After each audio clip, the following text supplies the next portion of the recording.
back to supply as well. So something interesting about the previous graph I showed with the crops by country was they're pretty stable. Peru exports have been around 5,500 tons. So Daniel, what do you see the future for Peruvian exports? Hello everyone, it's a real pleasure to be here. Hope you're doing great. Thanks for the question, Edward. First, we have to understand that we are not a commodity. We are a wild superfood that provides value to the Amazon rainforest. As you show on the slides, actually the volume in the last 10 years have remained stable, and it has a reason. Because communities in the Amazon rainforest, in the economic viewpoint, is a regional necessity of subsistence to keep good volumes every year. So, after the fall of market and government sharing at the beginning of the 20th century, the Amazon ag industry has become one of the main economic pillars for local and native communities in Bolivia, Peru, and Brazil, and an Amazon protector too. Let me give you some numbers. In Bolivia, for instance, we're talking about that 75% of the northeast region, they depend directly and indirect from this industry. Peru, we're talking about 20%.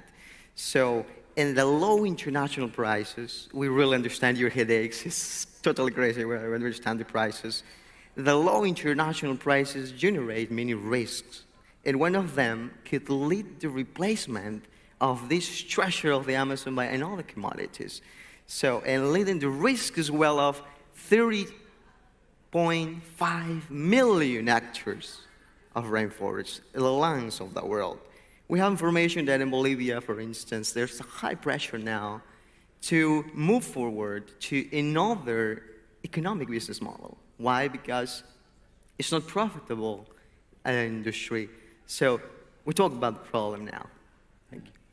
Very interesting. Yeah, so you're touching on a little bit of what I think the picture of the rainforest might be in the future if things don't change. Yeah. So from my perspective, also on a recent trip to Bolivia, because of problems with, well, normal problems of rain, floods, planes cancellations, we had to drive through Acre and Rondônia in Brazil, and it was stark to see the picture of the land all cleared, a few cattle, and very lonely-looking Brazil nut trees. And in other meetings, I asked people, what's your fear for Brazil nuts in the next 10 years? And one of the, that wasn't me shushing, you can talk, I don't mind. And one of the fears is that there just won't be Brazil nuts. And the impact of that is what Daniel has said. It's the communities in the forest, it's the lungs of the earth. Yeah, so it's a super important nut, which is why the video started a bit scary, but it had a positive message at the end. So then, let's cut back to demand then. So